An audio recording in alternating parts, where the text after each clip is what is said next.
O Dia do Leitor é comemorado no Brasil em 7 de janeiro.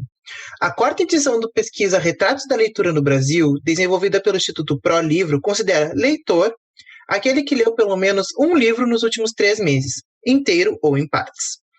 Os dados de 2016 revelam que o brasileiro lê em média 2,4 livros por ano. O baixo índice de leitura é uma de nossas mazelas históricas e aponta para o empobrecimento dos debates brasileiros. Por óbvio, o repertório amplo de leituras contribui para o amadurecimento do espírito crítico do cidadão, o que é a realidade, se não a leitura que fazemos dela. Por Davi Lago, para o blog do G1.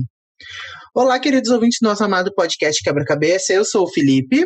E aqui quem fala é a Lara, e hoje a gente vai conversar de novo sobre leitura, mas dessa vez a gente vai dar um passo além. A gente vai falar sobre o papel da leitura quando tu vai pro meio universitário, quando tu vai pro meio acadêmico e de produção acadêmica também. E dessa vez a gente tem uma convidada. Então, hoje nós temos uma convidada, essa é a Nathalie, para muitos a Nath, para outros a minha namorada. Se apresenta. Olá, pessoal, tudo bem? Eu sou a Nathalie, sou engenheira de produção de informação, mas apaixonada por gestão de pessoas. E hoje eu estou aqui para compartilhar no Quebra-Cabeça Podcast um pouco sobre essas loucuras e devaneios da vida acadêmica. A experiência dela com publicações acadêmicas, porque se a gente for falar de experiência aqui, eu sou zero, porque nunca publiquei nada e sou um zero à esquerda para isso. A gente tem o Felipe, que com certeza tem mais experiência que isso nisso do que eu, mas a Nath provavelmente é, assim, dos três é a que melhor pode comentar sobre o assunto. Com certeza. Ao longo da graduação, eu realmente publiquei vários artigos aí, tanto em eventos quanto em periódicos, e a leitura é uma parte fundamental para a produção científica.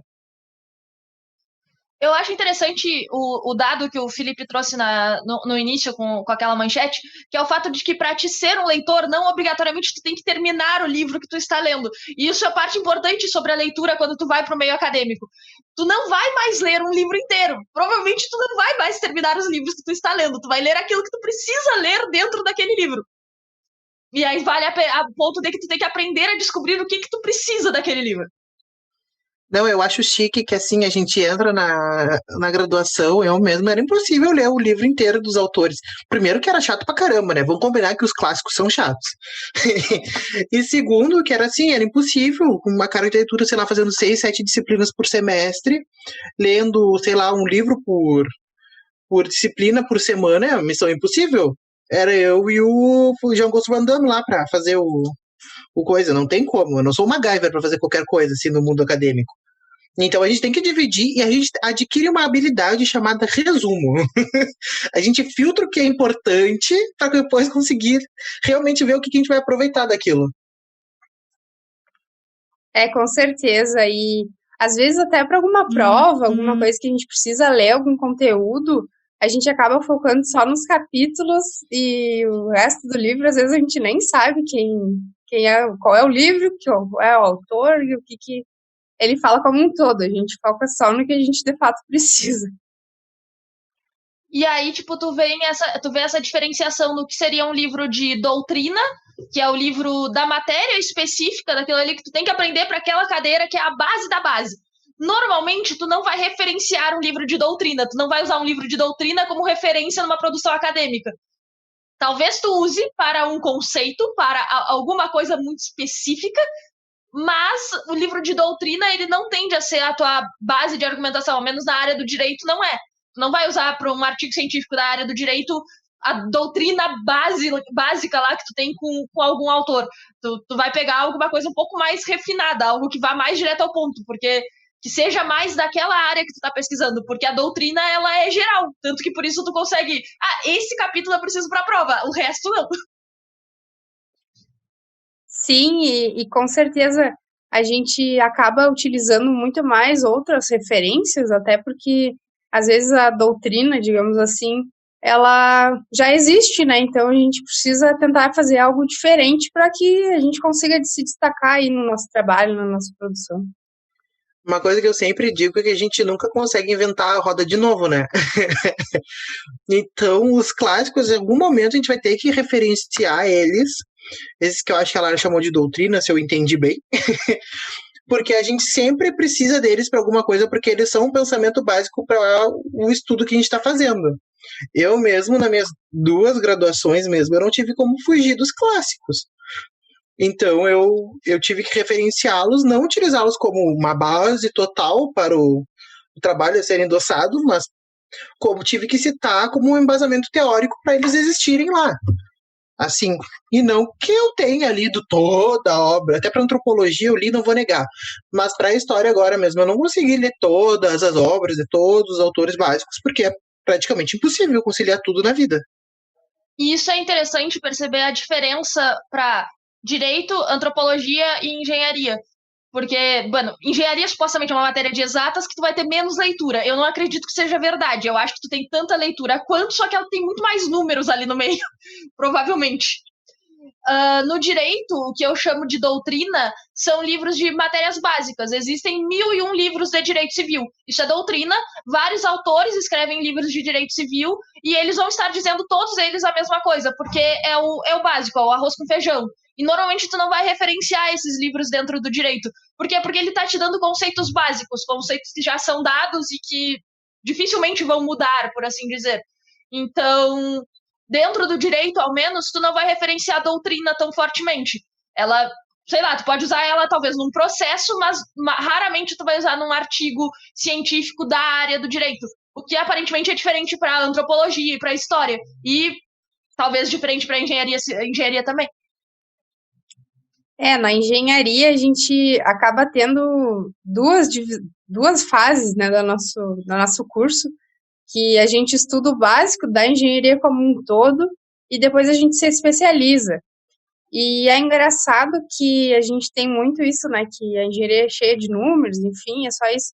Mas, na verdade, às vezes a gente tem que, antes de olhar os números, a gente tem que entender por que eles estão ali, qual é o papel deles. Então, a leitura é fundamental. Já na parte mais específica, a gente costuma utilizar muito assim, eu não sei se nos cursos de vocês funciona dessa forma. Tá? A gente tem que pegar o mesmo conceito, a gente quer definir, por exemplo, uma palavra, e a gente tem que pegar uns 4, 5 autores que falam a opinião deles sobre aquela palavra. E isso acaba sendo uma parte bem chatinha, digamos assim, né? Que a gente acaba tendo que ter esses conceitos e, na verdade, a gente não pode dizer se a gente concorda, se a gente discorda, ou enfim. Eu entendo isso aí. E aí, de novo, eu vou lançar a diferença disso para o direito. No direito, tu tem artigos de pessoas que já têm alguma base para poderem falar sua própria opinião sobre aquilo. E tu nunca tira isso da doutrina básica. Tipo, como dentro da doutrina, todos eles estão falando a mesma coisa, só que de formas diferentes para ser mais fácil de tu entender de acordo com quem tu gosta. Tu não referencia a doutrina, porque a doutrina é tudo igual, basicamente. Tudo que tá ali é a mesma coisa em tudo, é o básico do básico. E aí tu vai para artigos e coisas assim que tu consegue ter mais esse debate com pessoas que sabem mais coisas. E isso particularmente é algo que eu gosto e eu não gosto na produção acadêmica. O fato de que tu não pode dizer nada por ti mesmo. Tudo que tu diz tem que estar embasado em que outra pessoa já disse. Só que, sei lá, tipo, em alguns momentos eu chego numa linha de raciocínio em que eu somo o pensamento de várias outras pessoas. E aí ninguém nunca falou sobre isso antes. E aí, ou eu nunca encontrei nada de alguém falando sobre isso antes, nenhum grande pensador falando sobre isso antes. Então eu não tenho da onde referenciar. Sabe que, assim, para antropologia a gente tem uma leitura muito crítica das coisas. Isso me fez uma pessoa muito crítica também. Mas, assim, o que acontece muitas vezes é que a gente podia criticar. Isso nos dava base para criticar. Então, o que acontece? Se eu quero citar o fulano, mas eu não concordo com o que o fulano disse. Então, eu vou citar o fulano e vou escrever embaixo por que eu não concordo com o fulano. Com base no ciclano, entendeu? Então, eles nos davam essa possibilidade de tu ter vários desdobramentos do mesmo tema, entendeu? Se tu concordava ou não. Isso eu acho que é uma dos diferenciais dessas áreas muito humanas, mas que são de boas, digamos assim. literalmente. Mas, tipo, o que eu vejo é que tu tem que citar sempre alguém, tu nunca pode inventar a roda. É nesse sentido que eu falo especificamente. Porque tu nunca vai ter condições de inventar um troço da tua própria cabeça. Porque existem 7 bilhões de pessoas do mundo e alguma delas já disse alguma coisa sobre isso. Eu acho interessante que, assim, eu sou das ciências humanas aplicadas, que chama. Então, o direito, ele é uma ciência humana, mas ele é aplicado. Então, ele é muito engessado em alguns pontos. Então, como eu disse, tu tem livros que não são para ser citados, eles são só para embasamento mesmo. E aí tu tem a antropologia, que tu tem essa liberdade crítica maior. E aí tu tem a engenharia, que é uma matéria de exatas, que tu ainda tem uma liberdade de produção. E às vezes eu acho que de desenvolvimento acadêmico e científico maior na área de exatas, porque parece que é mais palpável a parte de produção científica numa área de exatas. Parece que é mais fácil de enxergar o que... eu tenho essa proposta aqui, eu quero descobrir se isso aqui funciona, se isso aqui dá certo. O TCC de uma amiga minha que fazia engenharia de produção, que ela apresentou para nós, fez muito mais sentido na minha cabeça do que o meu TCC. Eu conseguia muito mais ver assim, a proposta, o desenvolvimento e a conclusão. O meu, então, não sei. Não sei botar dentro da humanas, eu acho que é mais difícil tu fazer essa proposta, desenvolvimento e conclusão. É que o que acontece? Nas exatas, como a gente já tem, né, como até o Felipe comentou, a gente não pode inventar a roda, mas a gente tem que saber que a roda ela pode ser usada para muitas coisas. Então, a gente tem esse leque de possibilidades de dizer que a gente utilizou a roda, seja ela para construir um carro, ou a gente utilizou ela para fazer uma esteira, digamos assim, falando um pouco mais. E, tipo, tem infinitas possibilidades. Então, a gente acaba tendo mais facilidade de produzir artigos, produzir conteúdo, porque a gente consegue pegar esses conceitos e aplicar, tipo, fazer estudo de caso, ou até mesmo do que tu tá visualizando, né? Eu acho que isso é uma vantagem para quem produz. Deu, por exemplo, ter produzido alguns artigos que talvez eu não conseguiria se eu tivesse só a parte de conceitual mesmo. Tipo, os teus artigos, algumas coisas tu vai ter como testar num laboratório. Tu vai ter como testar na prática aquilo ali e ver se dá certo, se não dá certo. Sei lá, esse TCC de uma amiga minha, ela trabalhava numa empresa de produção de alguns equipamentos específicos de saúde, que era com polímeros, que eu sei que é tipo plástico, mas eu não vou saber direito explicar isso aqui. E aí ela tentava densidades diferentes em cada um dos que ela estava produzindo. E aí ela fazia os testes com aquelas densidades diferentes. E isso foi o TCC dela. Tipo, isso dá um TCC, aparentemente. Beleza. Mas é muito mais fácil de tu entender. Então, isso é uma proposta, isso é o desenvolvimento, e essa foi a conclusão que chegamos. Aí tu vai pro direito, que é uma área depende. Tu me dá um caso e tu pergunta quem tá certo. Eu vou te dizer, depende, quem eu estou defendendo. Sei lá, vou pegar a polêmica agora que estavam falando sobre aborto, tá? Existem argumentos contra e a favor do aborto dentro do direito. Não vou entrar nem na questão moral ou religiosa aqui. Nós temos argumentos a favor da vida, pró-vida, nós temos argumentos a favor da liberdade e dignidade humana. Então, tipo, tu tem vários argumentos. Aí depende de qual a tua linha argumentativa. E não obrigatoriamente tu vai ter uma introdução, desenvolvimento e conclusão dentro disso. Vai ficar todo um emaranhado. Não, e daí tu pega a antropologia, que vem com uma coisa assim: não me meterei. Vou analisar tudo e todos, mas não meterei um bedel aqui no meu corpício. Entendeu? É uma coisa muito de visualização, observação. Pra mim conseguir fazer o meu TCC mesmo, eu sou uma pessoa de botar a cara pro jogo e fazer as coisas, você sabe muito bem, vocês me conhecem, eu não consigo ficar parado. Eu tive que ler um autor para conseguir me embasar, para não fazer observação participante, sim participação observante. É uma viagem, é uma loucura, mas deu certo, entendeu? Para mim conseguir ficar no meio, entendeu? Me colocar no meio da pesquisa. Porque, a princípio, a pesquisa ela é feita muito do olhar observador para o observado e nunca do pesquisador como no eixo central disso tudo, entendeu? Então, o que acontece? é uma pesquisa muito bibliográfica, empírica, que pode, o teu olhar tá sempre palpado naquilo que tu estudou, naquilo que tu viu. Então, sempre vai estar palpado no olhar do observador, assim. Então, eu acho que é uma coisa muito genérica. Porque outra pessoa pode ler tudo aquilo, como é uma descrição muito densa, a qualquer um pode ler e dizer assim, mas eu enxergo de uma maneira diferente, entendeu? Então, eu não sei como é que foi pra vocês, mas pra mim escrever, eu tive que ler. E, tipo, tive que ler muito, mas eu li muita. Meus professores indicavam pra gente ler livros de fantasia. Porque nada mais é do que a escrita antropológica do que uma escrita muito densa, muito delicada e pautada em detalhes. Então, quanto mais detalhes fosse, mais detalhes era. Mais detalhes tinha a tua pesquisa. E é tipo uma coisa impossível, entendeu? Tipo, como é que tu vai ficar inerte naquilo que tá acontecendo, entendeu? Com sociedade é uma coisa que tá em constante mutação, em constante conversa, então como é que tu vai fazer as coisas assim? Eu não sei, são coisas de modos de pesquisa, jeitos de trabalhar muito diferentes dentro do mesmo contexto, assim, sabe? Não, eu acho muito complexo.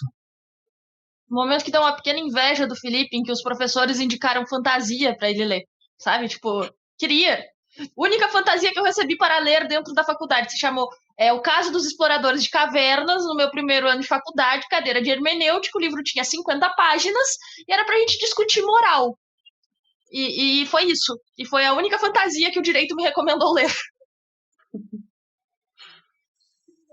No meu caso era mais divertido quando os livros tu encontrava ali no meio do nada um estudo de caso de uma empresa que tu admira, assim, tipo, estudo de caso da Natura, por exemplo, é muito conhecido na área da engenharia de produção. Aí essa era a nossa diversão, digamos assim.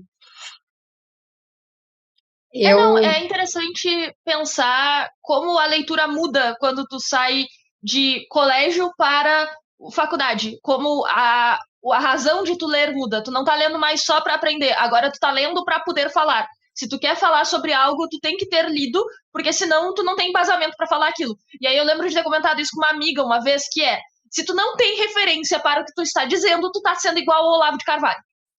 Então, para não tornar-te o Olavo de Carvalho, tenha referências.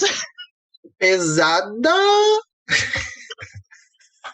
E eu não sei como é que funciona com vocês, mas, tipo, quando eu fui escrever meu TCC, eu tinha que usar tanta referência, assim, até para dizer o que era metodologia, o que era justificativa, tipo, a gente parece uma coisa tão implícita já, né, que a gente acaba tendo que justificar. Eu acho que por isso muitas pessoas é muito complicado tu conseguir escrever, academicamente falando. Porque tu tem que ter muita leitura para te conseguir escrever, e é impossível, a gente sempre acaba se comparando. Eu nunca vou escrever tão bem quanto fulaninho, quanto ciclaninho. Eu gosto muito da escrita do fulaninho, mas eu nunca vou chegar lá, entendeu? Porque é uma escrita muito calcada. Eu mesmo disse, eu não gostaria de ler o meu TCC. Assim como eu não gosto de ler TCCs, dissertações de mestrado, vírgulas, etc., porque eu acho um saco que tudo aquilo que tu tá lendo tem um parênteses, tem uma vírgula, tem uma citação, tem um troço.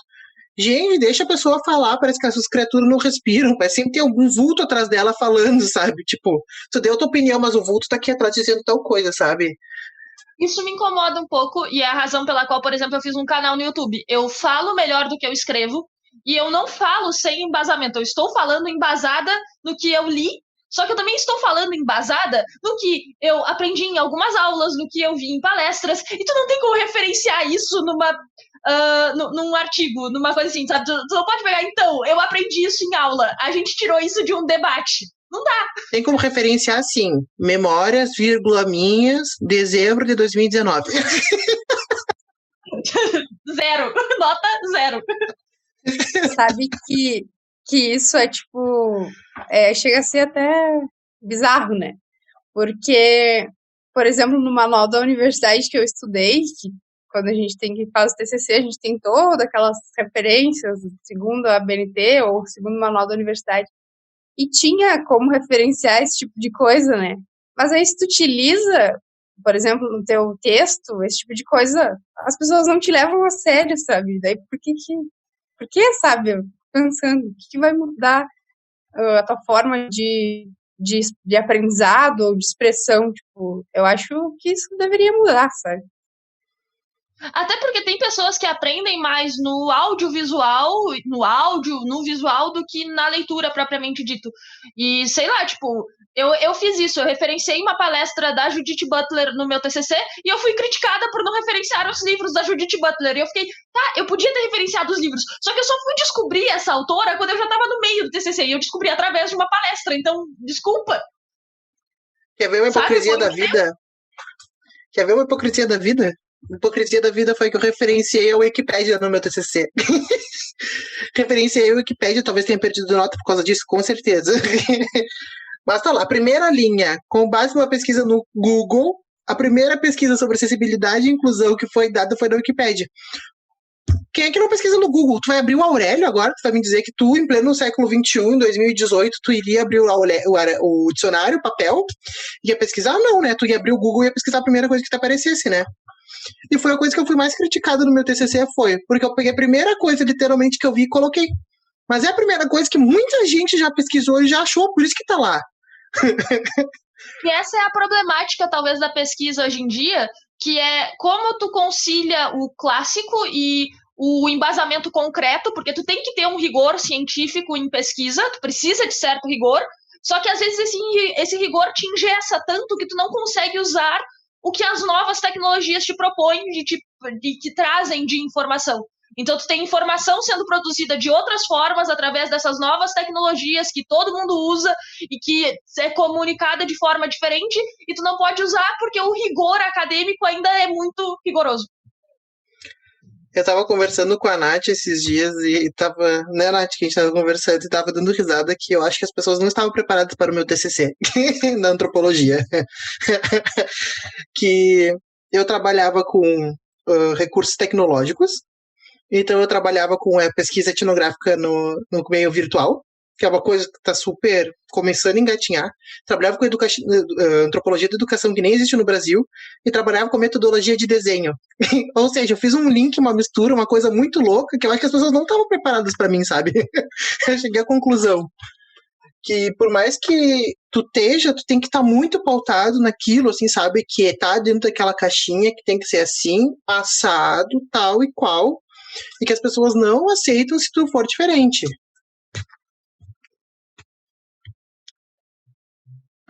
E isso aí que a gente estava comentando, né?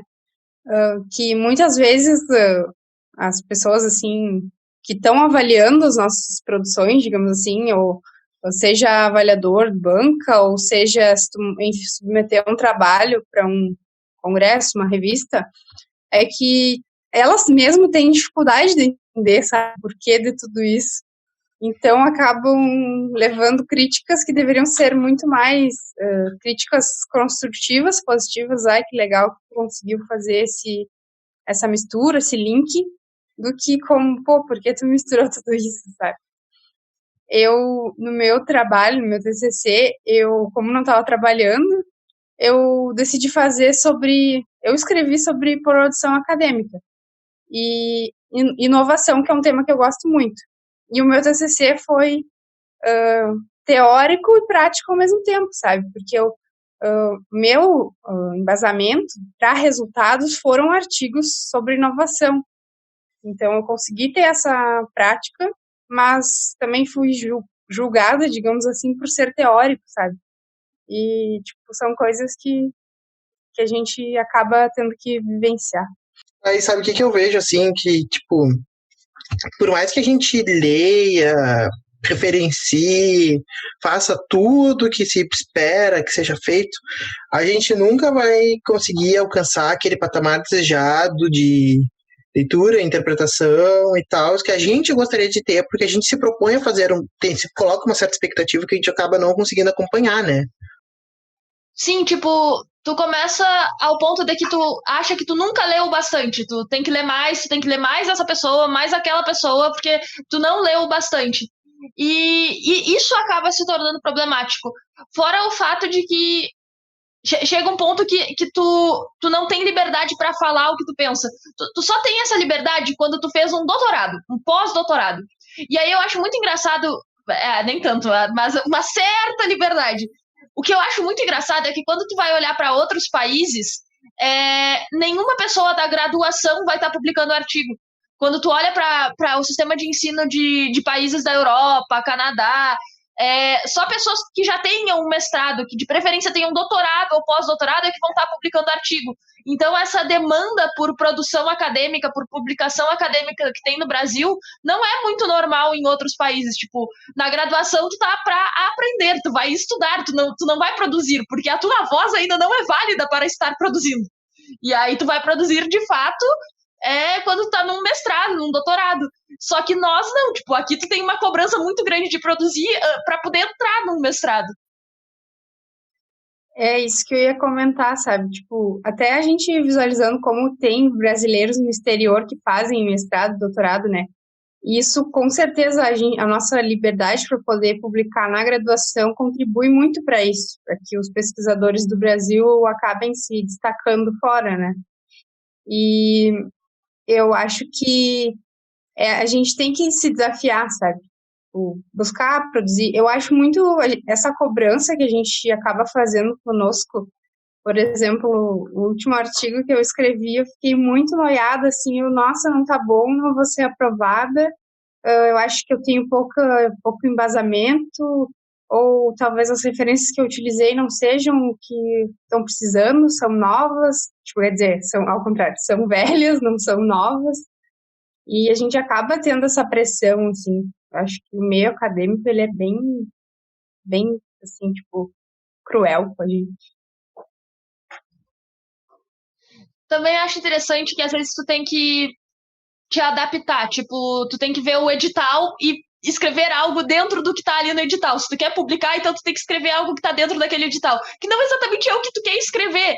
Então, sei lá, eu tava com muita vontade de fazer um artigo em cima de um livro de memórias que fala sobre cura gay.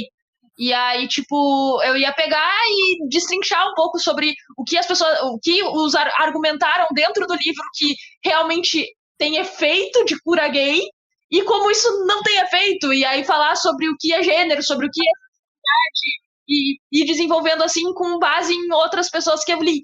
Só que eu não faço ideia de onde eu publicaria algo do gênero, então eu nunca nem comecei a escrever.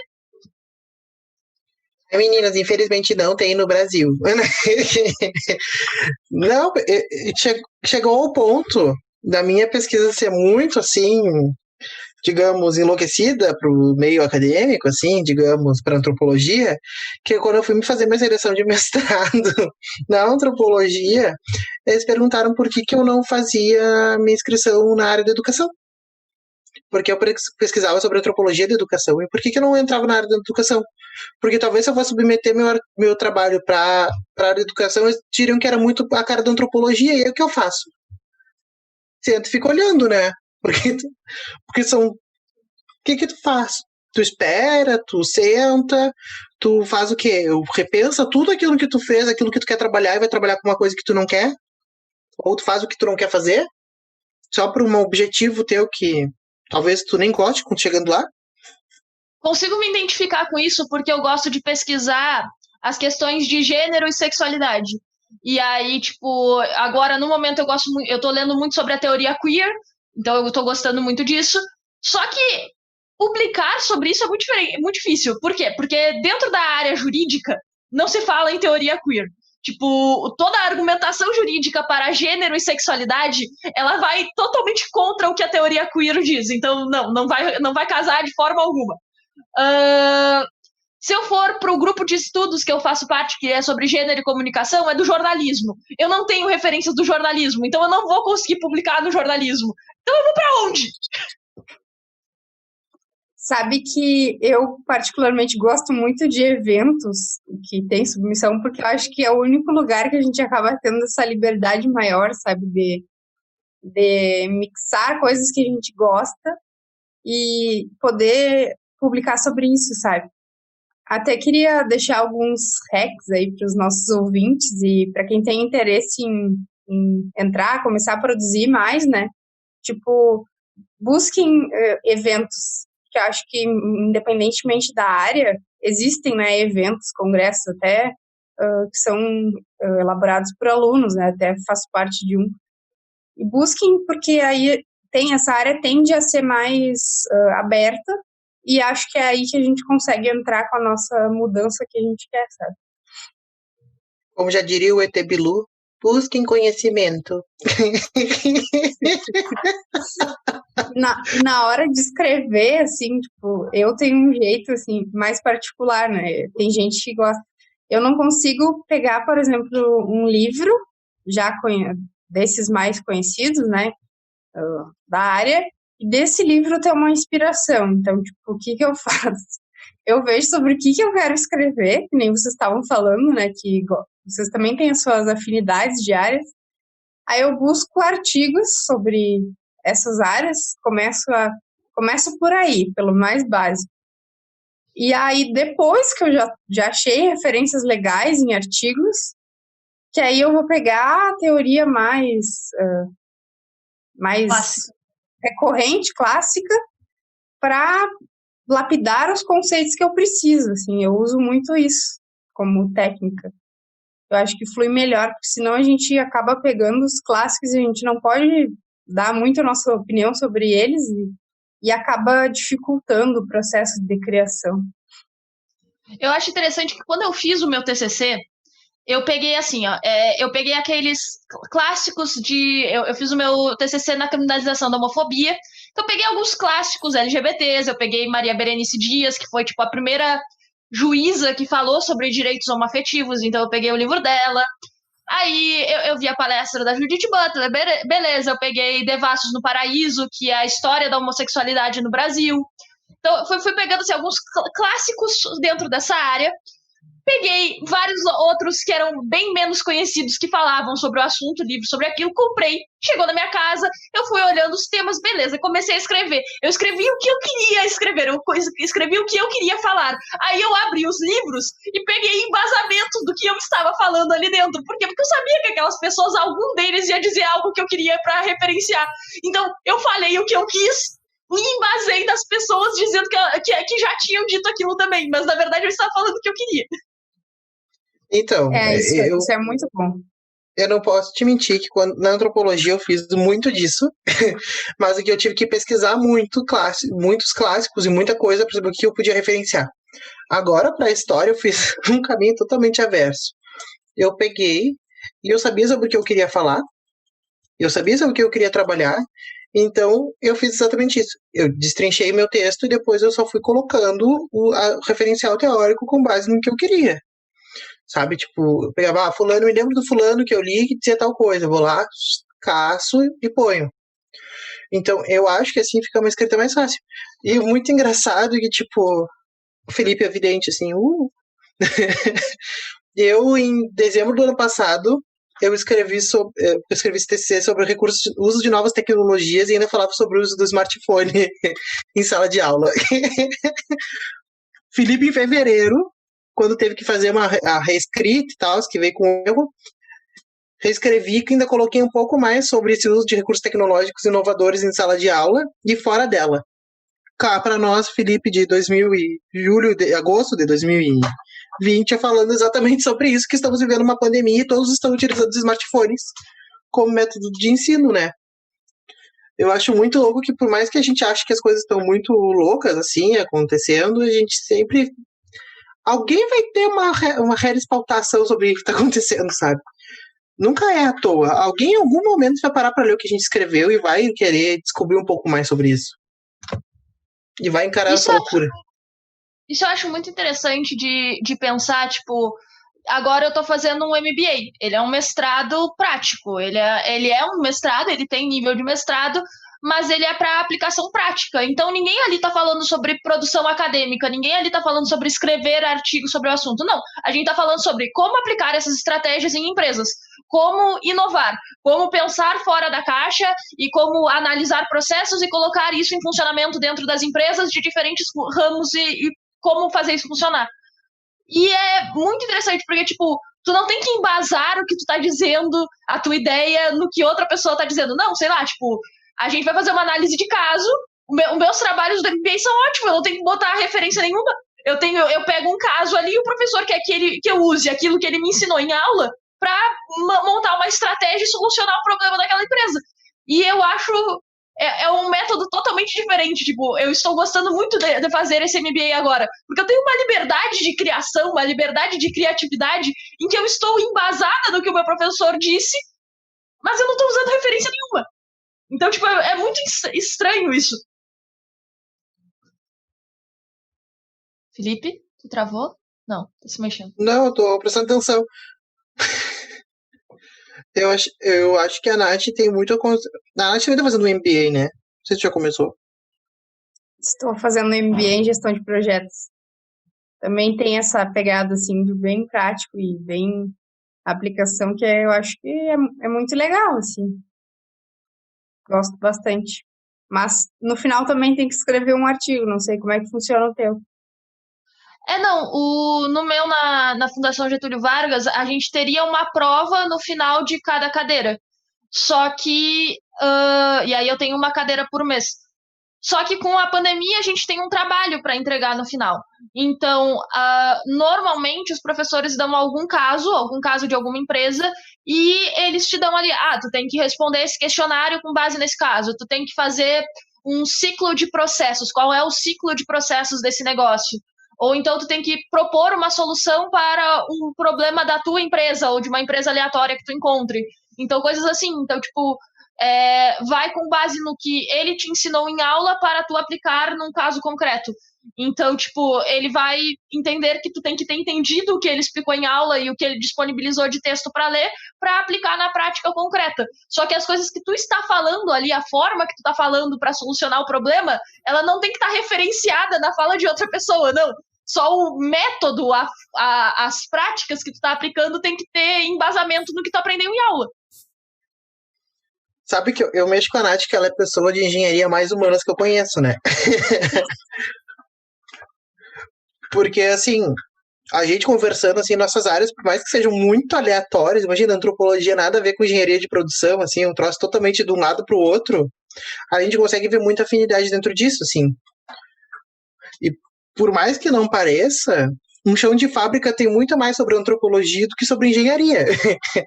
Então, já diria eu acho que a gente falta uma conversa entre as áreas, assim, sabe? Eu acho que tá faltando alguém sentar, todo mundo, e sentar e dizer assim, olha, eu acho que tem um pouco disso daqui, nisso, tem um pouco de tudo, todo mundo se conversa, todo mundo se conversar direitinho, dá pra fazer alguma coisa legal, entendeu? Um exemplo de áreas que supostamente não se conversam, tá? Seria a biologia e a sociologia. A biologia, os especialistas em biologia e infectologia estão entendendo como o vírus do Covid-19 se dissemina. Então, como vai funcionar, tipo, como ele vai se espalhar numa pandemia, o que está acontecendo agora. Só que eles não têm como saber como isso acontece em favelas no Brasil e na África. Quem saberia explicar isso? Pessoal da sociologia, pessoal da antropologia, que estuda o funcionamento desses ambientes sociais e saberia dizer, com base nos estudos dos infectologistas formados em biologia, como que isso ia se disseminar dentro de uma favela, dentro da formação social de uma favela. E aí é muito interessante, porque, tipo, houveram alguns estudos sobre isso, mas como no Brasil a gente não tem estímulo para essas áreas, aqui no Brasil não aconteceu. Eu acho muito importante esse intercâmbio entre as áreas, assim, essa conversa, tipo, porque às vezes a gente tem um pré-conceito sobre uma determinada área, que nem o Felipe comentou ali, né? Quem pensa em engenharia de produção, tu pensa, engenheiro de produção só trabalha com produção. E, na verdade, o engenheiro de produção trabalha com pessoas. Tipo, ele existe por causa que existem pessoas para aquilo ali. E o exemplo também aí da biologia com a sociologia, tipo, é sensacional, sabe? Eu acho que a gente, como profissionais, tendo essa visão sistêmica das coisas, com certeza a gente vai evoluir muito e vai ter o que agregar na sociedade, sabe? Um caso disso que eu acho muito interessante, que aí pega para o direito, para minha área, é a gente pensar engenharia da computação e toda essa questão de tecnologia digital, que evolui muito rápido, que muda de um mês para o outro. E o direito, gente, o nosso Código Penal é de 1940, tá? Nosso Código Penal é de 1940. Então, dizer que o direito evolui rápido, eu tô falando a maior mentira do mundo. Aí o direito, supostamente, tem que regular as nossas relações sociais e coisa e tal para poder julgar alguns casos, né? Aí o mundo virou digital e o direito não virou digital. Então o direito de 1940 está julgando crimes digitais de hoje em dia. Não existe lei específica para crimes digitais. Então isso é muito bizarro. É um caso em que deveria essas duas ciências conversarem mais próximas e, tipo, resolver esses problemas. Mas não conversa. E aí tu tem uma ciência que muda de um mês para o outro, que deveria ser regulada numa sociedade por uma ciência que não se atualiza há 80 anos. 80 anos. Assim, eu acho. Assim, o Brasil anda muito em muitas áreas, mas algumas áreas seguem sendo retrógradas, assim, sabe? Eu acho isso muito engraçado. E eu vejo essa parte do direito, da parte penal, bem como eu vejo a área acadêmica, sabe? Aquele dinossauro da era mesozoica vai ser o mesmo que tu vai ter que utilizar ele como base para sempre, que nem os teóricos, não tem o que tu fazer, sabe? Tu vai ter que usar aquilo dele como base, tu queira ou não, para te conseguir escrever. E talvez ser aceito por outras pessoas que talvez conheceram esses dinossauros para te dar uma continuidade nessa tua breve atualização que tu vai estar pretendendo dar, entendeu? O direito penal tipo assim, é o direito menos atualizado que a gente tem no Brasil. Tanto que tem uma coisa que eu acho muito bizarra, que tá vigente no nosso Código Penal. A Nathalie vai se indignar quando eu falar isso em voz alta. Que é o termo mulher honesta. Tá? O termo mulher honesta ainda está no nosso Código Penal. Ele ainda existe. E desculpa, ele ainda é usado, porque a gente pode até dizer que nos tribunais de grandes capitais não usam, que o judiciário se atualizou nesses lugares, beleza. Vai para o interior, vai para o fórum de um interior em que a cidade é totalmente machista, vai para lá e vai me dizer que os advogados não vão usar a índole da mulher contra ela, que não vão argumentar a índole da mulher contra ela. Pelo amor de Deus, a gente teve um caso agora que a juíza condenou o cara porque a raça dele era mais propensa a cometer crime. Então, assim, o nosso judiciário ainda segue vivendo na época de 1500.